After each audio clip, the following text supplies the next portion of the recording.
జనసేనాని power star Shri Pawan Kalyan Konidela Gandhi తమ సందేశాన్ని అందించవలసిందిగా కోరుకుంటారు.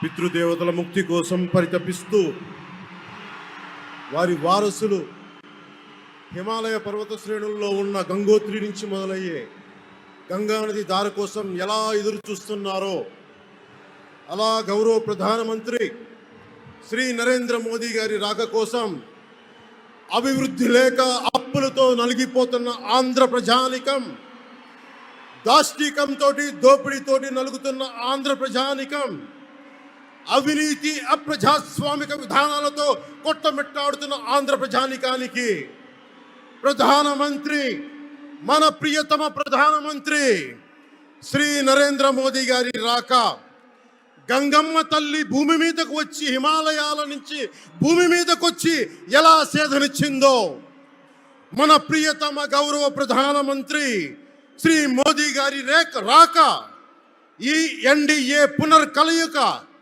5 కోట్ల మంది ప్రజలకి ఆనందాన్ని ఇచ్చింది. దేశ ప్రజల ఆశీస్సులతో ముచ్చటగా 3వసారి ప్రధానమంత్రి అవ్వబోతూ హ్యాట్రిక్ కొట్టబోతున్న శ్రీ మోదీ గారికి ఆంధ్ర రాజ్య ప్రజల తరపు నుంచి, ఎన్డీఏ కూటమిలో భాగస్వామ్యమైన 3 పార్టీలు భారతీయ జనతా పార్టీ, తెలుగుదేశం, జనసేన తరపు నుంచి శ్రీ నరేంద్ర మోదీ గారికి ఘన స్వాగతం పలుకుతూ హృదయపూర్వక నమస్కారాలు తెలియజేస్తున్నాను. 2014లో తిరుపతి బాలాజీ వెంకటేశ్వర స్వామి సాక్షిగా ఈ పొత్తు మొదలైంది. ఈ రోజున ఇక్కడ 2024లో బెజవాడ కనకదుర్గమ్మ సాక్షిగా ఈ పొత్తు వేరే రూపం తీసుకోబోతుంది. దుర్గమ్మ తల్లి స్వయంగా ఆశీర్వదిస్తుంది. ఇక్కడ ఆంధ్ర రాజధానికి అమరావతి దేదీప్యమానంగా వెలగాలని, దానికి నేను అండగా ఉన్నానని మోదీ గారు మరీ వచ్చారు ఇక్కడికి. ఒక్కసారి మన కోసం వచ్చిన మోదీ గారికి, మన కష్టాలకు భుజం కాయడానికి వచ్చిన మోదీ గారికి, 5 కోట్ల మంది ప్రజల కోసం నేను ఉన్నానని చెప్పి వచ్చిన మోదీ గారికి ఒక్కసారి బలంగా కరతాళ ధ్వనులతో ఘన స్వాగతం పలుకుదాం. 2014 తిరుపతి బాలాజీ ఆశీస్సులతో ఎన్డీఏ విజయాన్ని సాధించింది, ప్రభుత్వాన్ని స్థాపించింది. 2024లో దుర్గమ్మ తల్లి ఆశీస్సులతో మొదలు పెడుతున్నాం. అంతకు మించిన ఘన విజయం సాధిస్తున్నాం. ఎన్డీఏ ప్రభుత్వాన్ని స్థాపిస్తున్నాం. బిడ్డలకి అండగా ఉండే దుర్గమ్మ తల్లి అయ్య కంటే ఒక ముద్ద ఎక్కువే పడుద్ది. అలాంటి తల్లి ఆశీస్సులతోటి మన ప్రభుత్వాన్ని స్థాపించే దిశగా వెళ్తున్నాం. మోదీ గారు డిజిటల్ భారత్ అన్న నేపథ్యంలో దేశాన్ని మొత్తం తీసుకెళ్తా ఉంటే, ఇక్కడున్న వైసీపీ ప్రభుత్వం అధికారికంగా ప్రతి చోట క్యాష్ ఎకానమీ అయిపోయింది. దేశాన్ని డిజిటలైజ్ చేద్దాం, కరప్షన్ తగ్గిద్దాం, బ్లాక్ మనీని తగ్గిద్దామంటే ఆంధ్ర రాజ్యంలో, ఆంధ్ర రాష్ట్రంలో మటుకు బ్లాక్ మనీ ఎక్కువైపోయింది.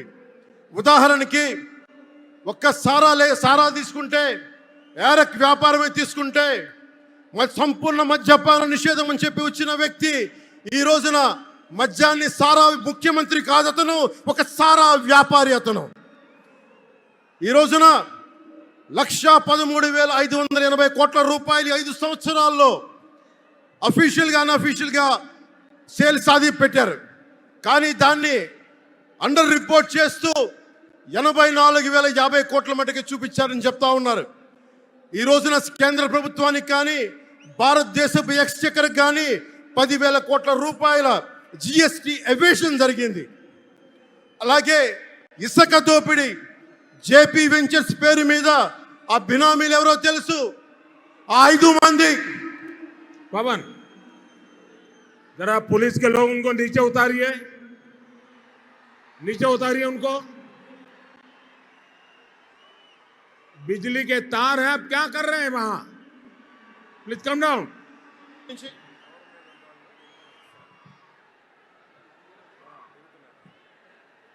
आपकी जिंदगी हमारे लिए बहुत कीमती है। प्लीज नीचे आइए आप। मीडिया वालों ने आपकी फोटो ले ली है, आप नीचे आइए। आप नीचे आइए मेहरबान। यहां जो पुलिस के लोग होंगे इन सभी टावर पे जरा केयर करें। इसमें बिजली के तार हैं, अगर कुछ गलत हो गया तो हमारे लिए बहुत पीड़ादायक होगा। దయచేసి అందరూ ఆ ఎలక్ట్రికల్ లైట్స్ అన్ని ఉన్నాయి, ఎలక్ట్రికల్ కనెక్షన్స్ ఉన్నాయి.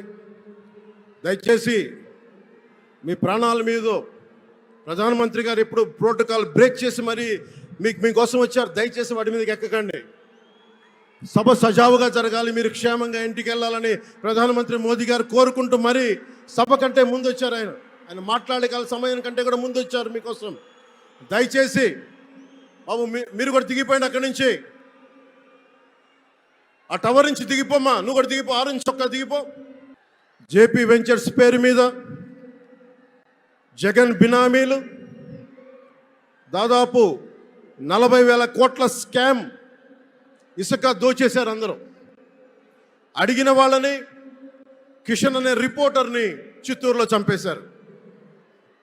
ఇక లా అండ్ ఆర్డర్ దృష్టికి వస్తే ఆంధ్రప్రదేశ్ హైయెస్ట్ గాంజా క్యాపిటల్ అయిపోయింది. New drug capital of India అయిపోయింది ఆంధ్రప్రదేశ్. రాజ్యసభ హోంశాఖ సహాయ మంత్రి శ్రీ అజయ్ కుమార్ మిశ్రా గారు 2019 ఒక ప్రశ్నకి సమాధానంగా 2019-2021లో 30,196 ఆడవాళ్ళు అదృశ్యమయ్యారని చెప్పి స్వయాన రిపోర్ట్ చేశారు.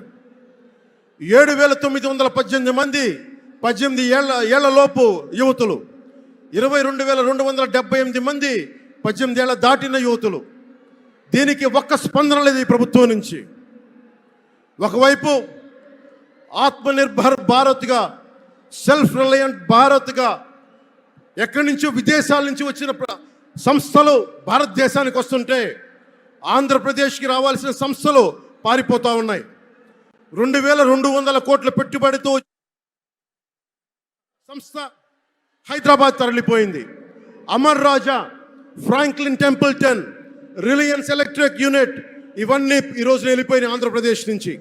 దయచేసి మీరు అందరూ మైక్ సెట్ మీద పడకుండా దూరంగా వెళ్ళండి. అందరూ దయచేసి మీ ఉత్సాహం రాష్ట్రం వైపు చూపించండి, దేశం వైపు చూపించండి. మైక్ సెట్ మీద పడితే మనకి మాట్లాడటానికి ప్రధానమంత్రి గారు విలువైన మెసేజ్ ఇస్తారు.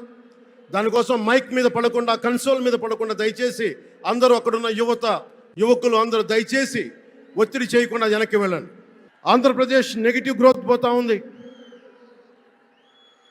మా మీద తెలుసు వైజాగ్లో ఇన్సిడెంట్లు కానీ ప్రతిపక్ష నాయకుల మీద ఎలాంటి దాడులు చేశారో. బీజేపీ కార్యకర్తల్ని పొట్టల్లో కత్తులు గుచ్చి పేగులు బయటికి తీశారు వైసీపీ నాయకులు. వైఎస్ వివేకానంద రెడ్డి గారిని మర్డర్ చేయించిన ప్రభుత్వం ఇది. సిబిఎన్ గారిని ఇబ్బంది పెట్టిన ప్రభుత్వం అరెస్ట్ చేసి నన్ను స్వయాన అనేక పర్యాయాలు అడ్డుకున్న ప్రభుత్వం ఇది. ఈ ప్రభుత్వం పోవాలి.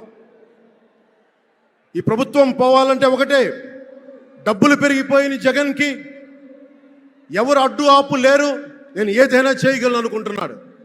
రావణాసురుడు కూడా ఒకటే అనుకున్నాడు, నా చుట్టూ బంగారంతో కట్టిన లంక ఉంది, వజ్రాలతో వైడూర్యాలతో ఉన్న పుష్పక విమానం ఉంది, ధీరులు సూరులు మంది మార్బలం ఉన్నారు అనుకున్నాడు. నన్నేం చేయగలడు అనుకున్నాడు. నార చీర కట్టుకొని నేల మీద నిలబడి శ్రీరాముడు బాణంతో చంపేశాడు. రాష్ట్రాన్ని రావణ కాష్టం చేసిన అయోధ్యకే రాముణ్ణి తీసుకొచ్చిన శ్రీ మోదీ గారు ఇక్కడ ఉంటే రాష్ట్రాన్ని రావణ కాష్టం చేసిన చిటికిని వేలంత రావణాసురుణ్ణి తీసేయడం అంత కష్టమా? నేను తాడేపల్లి సభలోనే చెప్పాను, ఇక్కడ నుండి నేను దేవదత్తం పూరిస్తున్నానని. అర్జునుడు పూరించిన శంఖం దేవదత్తం అంటే నేను దేవదత్తం అన్నాను కానీ పాంచజన్యం అనలేదు. అది పూరించాల్సింది ద్వారకలో ఉన్న శ్రీకృష్ణుడే. అక్కడి నుండే మోదీ గారు పాంచజన్యాన్ని వచ్చిన మోదీ గారు, గుజరాత్ ద్వారక నుంచి వచ్చిన శ్రీ మోదీ గారు ఈ కురుక్షేత్ర యుద్ధం కోసం పాంచజన్యాన్ని పూరిస్తారు. ఇక్కడ జరగబోయే ఎన్నికల కురుక్షేత్రం ఈ యుద్ధం ఫలితం ధర్మందే విజయం, పొత్తుదే గెలుపు, కూటమిదే పీఠం. ధర్మందే విజయం, పొత్తుదే గెలుపు, కూటమిదే పీఠం. జై హింద్.